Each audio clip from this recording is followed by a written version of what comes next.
All right, it's Friday, I guess casual Friday. Joey Bosa, 49ers, San Francisco. They are the betting favorites to land Joey Bosa. So just some news for you 49ers fans on what I did say was casual Friday. By that, I mean we got the saloon font, Deli Board. Go check out Adam over at Deli Board. One of the best sandwiches in the world. I think it's the best sandwich in the world. I'm not even paid to say that. That's just my opinion. Anyway, 49ers betting favorites for Joey Bosa. The odds are plus 220. The vibes I'm getting out of this are Richard Sherman 2018 signed with the 49ers vibes. He was the betting favorite for San Francisco then. There was a familial connection via football with the 49ers and also location connection because Richard Sherman played with the Stanford Cardinal just up the road from Levi's Stadium. But Robert Saleh and the whole 49ers Seattle-style cover three, that was all in place back in 2018, and it made sense for Richard Sherman to come over despite the whole Seahawks 49ers history. Here with Joey Bosa, there's obviously no animosity from the past. He played for the Chargers in another conference, but he's got Nick Bosa with San Francisco. So an obvious schematic fit since we've compared Nick's and Joey's game for some time. The coaching connection, though, this one actually runs through Seattle as well. Gus Bradley was Joey Bosa's defensive coordinator for the second, third, fourth, and fifth years of his career. So basically through the years where he truly earned his massive $135 million contract extension with the San Diego Chargers. This is the last remaining San Diego Charger in the NFL. Joey Bosa, at least he was the last remaining San Diego Charger on the Chargers team. But Gus Bradley was the coordinator running a Seattle-style defense for Joey Bosa. That earned Joey Bosa a lot of money playing within the context of that scheme. Gus Bradley is now the 49ers assistant head coach on the defensive side of the ball. So he's the main lieutenant for Robert Saleh. Bradley and Saleh, both Legion of Boom coaches back in Seattle. So you can see how it all ties together. The last time the 49ers signed a free agent defensively with the kind of pedigree that Joey Bosa brings to the table, it was Richard Sherman back in 2018. And guess what? Sherman was 29 going on 30. Joey Bosa is 29 going on 30. Different positions, similar concerns. Sherman was coming off of an Achilles tear. Joey Bosa's coming off missing 23 games over the past 3 seasons, but no injury as serious as an Achilles. The Sherman signing worked out for the 49ers unquestionably. And a Joey Bosa signing, again, if they could find it at the right price, I think could work out for San Francisco as well. My big thing with Joey Bosa is the run defense. Like everybody's talking about, well, the pass rushing numbers weren't the same this past year, even though he played 14 games. Then obviously he missed all those games, the 20 games over the 2 seasons prior to that. We could talk about pass rushing all we want. I think if Joey is healthy coming in, he'll be fine, especially as a bookending or even a rotational pass rusher. It's the run defense that would be a massive upgrade for the 49ers. And when we talk about the Seattle-style scheme, so we talk about what Gus Bradley coached with the Seahawks, and then with Jacksonville, where he was Robert Saleh's boss, and then over to the Chargers, where he coached Joey Bosa, stopping the run and setting a good edge was imperative. Absolutely imperative. The defensive ends have to be able to step up and be rigid against the run game. Otherwise, the pass rushing won't work, especially in the context of a wide 9, which is what the 49ers are running their 4-3 cover 3 base defense with. If the defensive ends aren't doing their job against the run, everything falls apart, as we saw last season with the 49ers. Opposite of Nick Bosa, it was big trouble. So Joey Bosa and Nick Bosa share a lot of similarities in their game. And one thing that is definitely an overlap is the adaptability of their styles. They can also defend against the run on top of their pass rushing skills. Anyway, we got more edge rusher news today. Myles Garrett denied in Cleveland. Take a look at this. I mean, Every time that we ask, okay, how exactly are the Browns an inept franchise, they give us an answer from Tom Pelissero. Myles Garrett recently requested a meeting with owner Jimmy Haslam, but he declined to speak amidst Garrett's trade request. So both sides are dug in. Cleveland refuses to even discuss a trade while Garrett is preparing to miss games if he's not traded. All right, so I'm trying to put myself in Haslam's shoes here. If I'm the owner of a team where one of the best players in football is disgruntled, he still has a couple years left on his contract, has requested a trade because he doesn't think that you're running the team right? He doesn't think that the talent around him will allow him to win a legacy Super Bowl. If I'm the owner and I hear the player say that and say, hey, even more money is something that's not going to appease me. I just want to go elsewhere because I want to go to a better situation to win. If that player then requests a meeting with me, I think that I would rush to take the meeting because the situation certainly isn't amicable right now. The only way that this potentially becomes a little bit more amicable and more manageable from a business standpoint for the Browns is if you meet in person. But here you have Jimmy Haslam literally saying, no, I'm not going to meet in person with this guy. So, I mean, the Browns keep on answering the question for us. This is why Cleveland can't have nice things, because they do really, really stupid stuff at the ownership level. I don't know if it was Andrew Berry or if it was Jimmy Haslam that decided to give $230 million fully guaranteed to Deshaun Watson. Setting aside the scandal, the guy hadn't played in a year plus, and they gave him a contract worth $230 million fully guaranteed. Nothing has ever come close in NFL history. I don't think it's surprising at all that Deshaun Watson has been arguably the worst quarterback in the NFL since then. Of course, 2 Achilles ruptures as well. That is the worst contract in NFL history, bar none. And it's crippling the Browns. Myles Garrett sees it. Myles Garrett wants out, as I think any reasonable player at the prime of their career, but these careers don't last forever. Myles Garrett, right at 30, he realizes that clock's ticking. He's got to figure something out. He doesn't see it happening in Cleveland. I think anybody with a brain realizes it's not going to happen in Cleveland anytime soon, given the cap hell that they're in because of that Deshaun Watson deal. The window is gone for the Cleveland Browns. Garrett is smart. He wants out. The Browns leadership is in denial. From Andrew Berry's perspective, the GM, I get it because he's trying to preserve his job.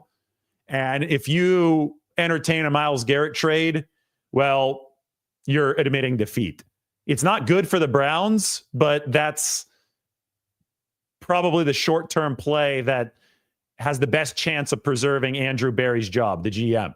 From Jimmy Haslam's perspective, I absolutely can't understand this behavior. You're not even willing to meet with the guy. And you're one path toward a resolution that actually works, because right now you're on a really ugly path. Garrett's willing to dig in and hold out. So the last remaining watchable player on that football team is potentially not going to play for you for at least a few games this season. That will derail everything before it even begins, because Garrett is a huge impact maker. You're on a really ugly path right now, and you're not even willing to meet with the guy. Like it or not, Jimmy Haslam needs to acknowledge that Myles Garrett has some power in this situation. The leverage lies in his ability to hold out, because he is such a damn good and impactful player. Anyway, the quicker that the Cleveland Browns come around to realizing that this window is closed because of their own stupid decisions, the more quickly we will see Myles Garrett on the trading block. And maybe the Browns don't realize that over the course of this offseason, but some losing at the start of 2025 makes them realize that. And at that point, Myles Garrett might actually be on the trading block. And Mike and I have been texting so much about this over the course of the last month or so, ever since this trade request came through. It seems most likely that if the 49ers are in a Myles Garrett sweepstakes, it won't happen until the regular season, mainly because of the Browns, but also it seems to jive better with where the 49ers are as a football team. I wrote about this the other day, the whole financial reset. pertaining to Brandon Aiyuk. We also talked about Joey Bosa in the article. But basically what's happened is the 49ers spent huge over the past couple seasons. They didn't get their ROI in 2024. Because of that, there's a tightening of the belt happening. You're probably going to see Jed and Parag Marathe having more definitive say on how the 49ers are spending their money than John Lynch or Kyle Shanahan, since the 49ers have gone into more of a blank check mode in recent years, where the football side of things is like, hey, we want to try to cram in a run at the Super Bowl. So let's authorize, can you guys please authorize some expenses that go above and beyond what would normally be authorized. Mike Silver had a nice article this morning in the Athletic. A lot of the same stuff that I wrote up on the San Francisco Standard a couple days ago. But $334 million is the money that Jed York paid out for the football team in 2024, and they went 6-11. So the ROI obviously wasn't there. So he wants to see that return on investment improve. One way to potentially do that is to reverse the entire Brandon Aiyuk contract, where the 49ers built an escape hatch. I talk about it at length in this article. If they can trade Brandon Aiyuk by April 1st, it'll save $110 million. Even if they don't trade Brandon Aiyuk, then they've already cut costs with Javon Hargrave, $40 million. Deebo Samuel saved $17.5 million. Eric Armstead last year, $18 million. So the savings are adding up. The 49ers are reformulating how they build this around Brock Purdy. But at the very current moment, they're still coming off of 6-11. They're still geared toward financial efficiency. And it will take, if you're talking about somebody like Myles Garrett becoming available, it would take not only the trade, but it would also take Myles Garrett agreeing to come play for the 49ers at a very favorable rate for the financial efficiency criteria to be met. Now, if you fast forward to the regular season, and that's when Myles Garrett becomes available. If the Browns don't put him on the trade block until then, and the 49ers open up hot during the regular season, it looks like their cost efficiency reset buttons have worked. That they've improved the defense, which was terrible last season. They've improved the offensive line. Brock Purdy's got some of his weapons like Christian McCaffrey back, and everything's roaring along in the month of October, and Myles Garrett's on the trade block.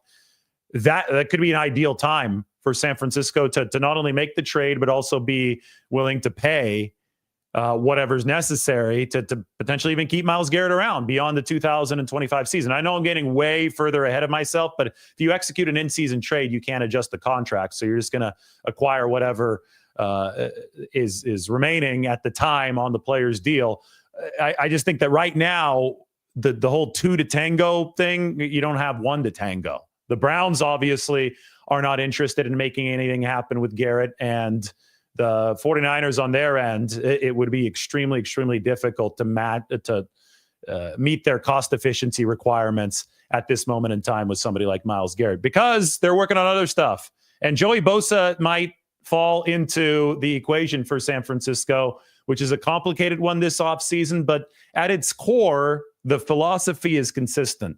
At its core, the 49ers want their A-list players to deliver as A-list players. If you're getting paid top shelf money, you need to be delivering top shelf performance. That's something Brandon Aiyuk obviously didn't do for San Francisco last season. It was ugly over the 7 games before he tore his ACL and his MCL.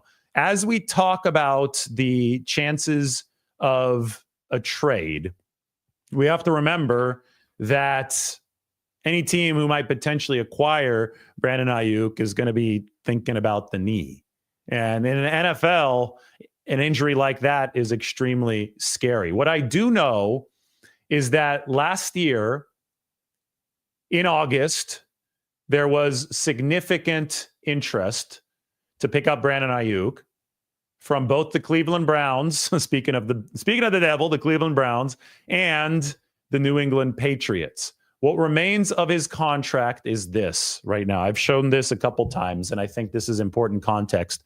All of this can be offloaded at this point over the next 3 weeks by the 49ers. $110 million over 4 years. So it's $27.5 million per year, discount of 8.3% from the deal that the 49ers signed.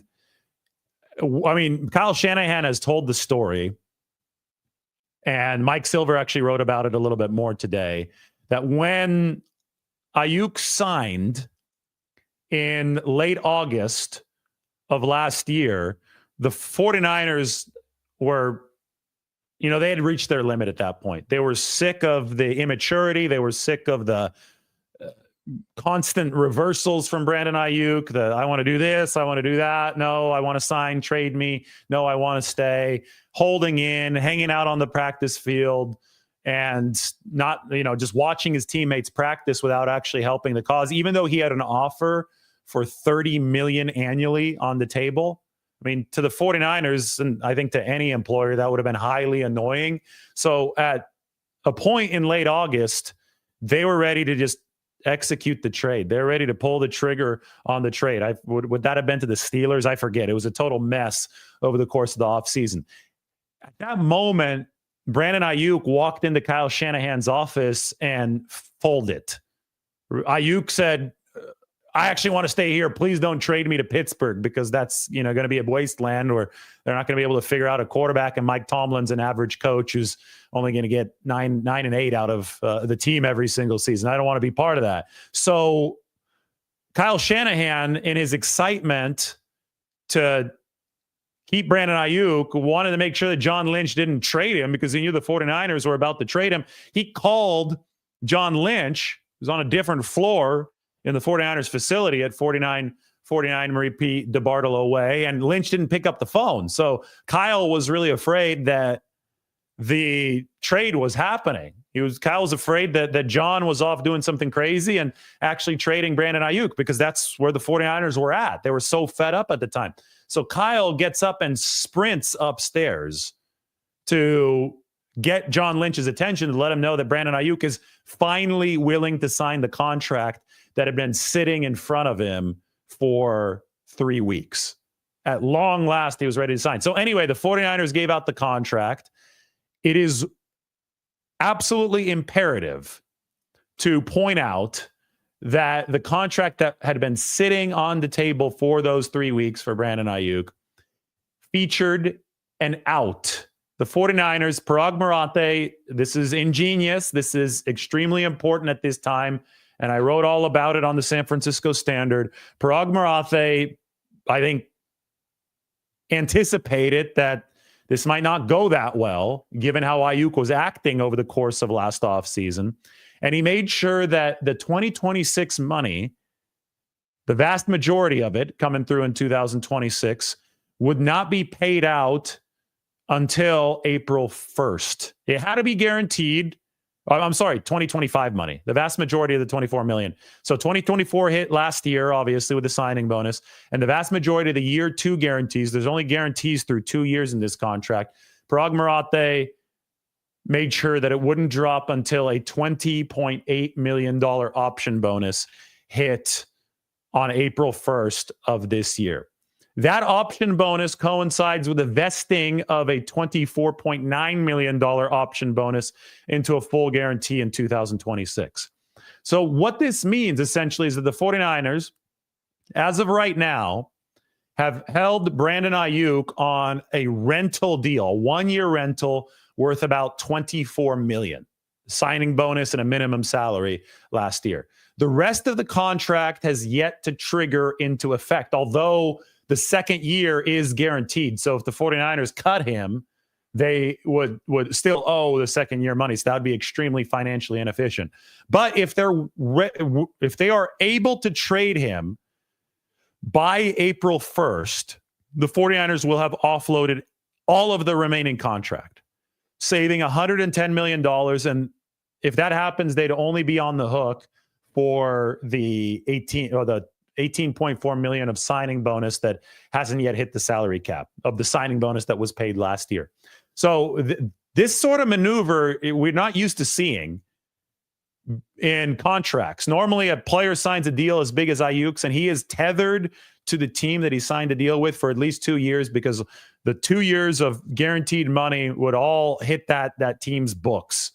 But the 49ers left a little window until April 1st by essentially dividing the signing bonus. If you gave a massive signing bonus up front, all that money is going to hit your cap, and you're not going to be able to trade that money away to another team because you paid it as a signing bonus.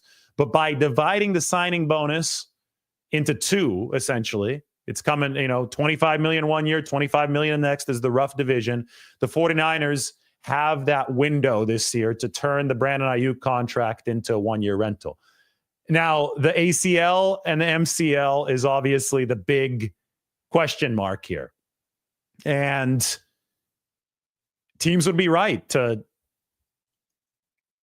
be careful about touching this Brandon Aiyuk deal. That being said, there was a lot of interest in him in last offseason, and the ACL has, especially for the best athletes, turned into more of a garden variety injury. So if there is faith from the New England Patriots, from another team, that Brandon Aiyuk can overcome this, they can potentially get him at the discount that we see up on the screen. It's going to be all fascinating stuff over the course of the next 3 weeks. And I think the best case scenario for the 49ers is Brandon Aiyuk staying aboard and turning into the receiver that he was in 2023. Is that likely? The 49ers may have their doubts. That's why they're open to moving him. Now, what's the price? They want a high pick, or are they okay with just offloading him for a 6? That's the question. Either way, they save the money. How eager are they to save the money? Are you going to deal him for a bag of chips, or do you need something closer to the king's ransom? You may not be able to get the king's ransom. You may not even be able to get the bag of chips at Brandon Aiyuk's level of compensation, since the guaranteed money in this deal would, after April 1st, it vests into essentially 2 more years of guaranteed money. It was a solid contract, I think, for both sides, because the 49ers have the ejectability and Brandon Aiyuk has the financial security. The problem is for San Francisco that the season-ending injury that looks like it might bleed into 2025 definitely threw a wrench into their escape hatch. Wheeling and dealing. Back to the top, 49ers are betting favorites to trade for Joey Bosa. Here are the other teams. The 49ers are at plus 220, which are good odds. Next on the list, the Chargers have 4-1 odds. So the Chargers just released Bosa. They obviously said $25 million, not worth it. But there is thought that they could bring him back at a cheaper rate. 49ers are in a similar position with Javon Hargrave. They are going to officially release him post June 1st designation once the new league year starts. But he can re-sign with San Francisco if he feels that that's his best offer or that's where he wants to be. John Lynch thought that was unlikely because he thinks that the defensive tackle market is actually going to be stronger than previously anticipated. Next on the odds list for Joey Bosa, the Lions, 8-1. I think that would make a lot of sense. The Bears and the Patriots are at 9-1. The Bengals and the Cardinals are at 10-1. The Commanders and the Eagles, who seem to be in play for all these players, the Commanders especially, are at 12-1. But the 49ers are at plus 220, just over 2-1 for the 49ers, and the Chargers next at 4-1. The Lions, of course, they're expecting Aiden Hutchinson back next year. There was the rental of Zadarius Smith this past season after Hutchinson got hurt. We'll see where Aiden is after that gruesome leg injury. But good teams always want to fortify edge rusher as much as possible, especially if there are some health issues with the star player at the position. So I could definitely see the Lions trying to make a play for Joey Bosa.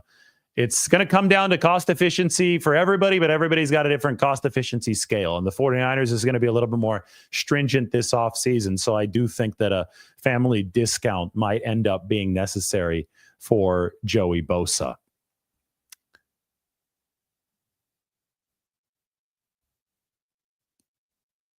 Dan thinks the 49ers cannot afford Drew Dahlman. Drew Dahlman, it's going to be tough because he could push $20 million at the center position. Just the way that the market is cooking right now. If Aaron Banks is going to command 18-20, which I had my doubts when I first saw that report. I think it was Pelissero saying that he could command 18-20. And that's like, Okay, mediocre guard, 18 to 20 million. And then I remember that the Rams signed a pair of mediocre guards last year to 16 million per year.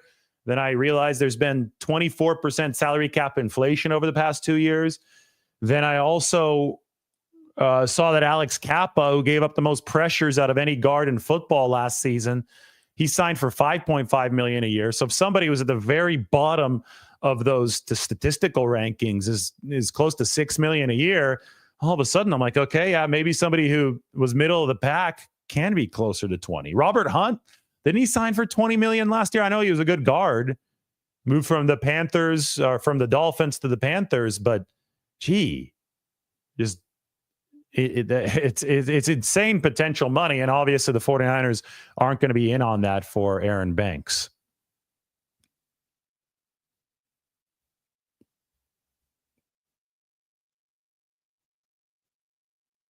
How is Trent's contract looking? They just gave him the pay raise last year. I mean, Trent got hurt last year and he didn't finish the season. I don't know about disaster in the waiting. This is one of the great players in NFL history, and he's delivered good years for the 49ers, was their best offensive lineman last year, obviously got hurt. I think he's going to be motivated heading into 2025. He wants to be remembered as an all-time great. This is his chance to put together a final argument in his career.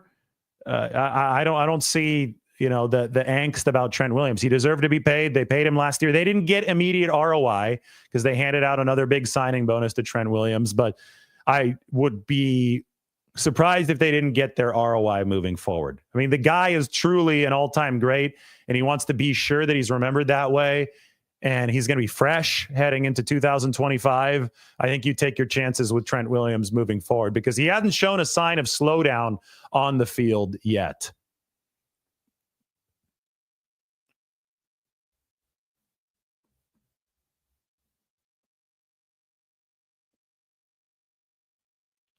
Leon says, I wouldn't mind getting Jonathan Allen and Joey Bosa, because the Commanders are releasing Jonathan Allen as we speak. So we expected this because they couldn't find a trade partner. And that was the word. If the Commanders couldn't find a trade partner, they were going to release Jonathan Allen, former Pro Bowl defensive tackle, age 30 now. Play has fallen off, wasn't going to be worth the 16 and a half, 17 million that Allen was owed. The 49ers pursued Jonathan Allen in the trade of Deebo Samuel, but ultimately they couldn't make it work. So basically, how this lined up is that Jonathan Allen was owed about 16.5 million, not guaranteed this season. Deebo Samuel owed 17.5 million, not guaranteed this season. And the 49ers were thinking, hey, maybe we could run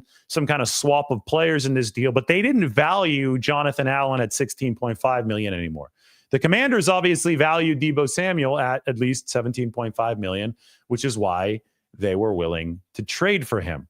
So if you don't agree on the value of the contract that you're going to acquire, you're probably not going to want to acquire the contract unless the other team eats some of the money.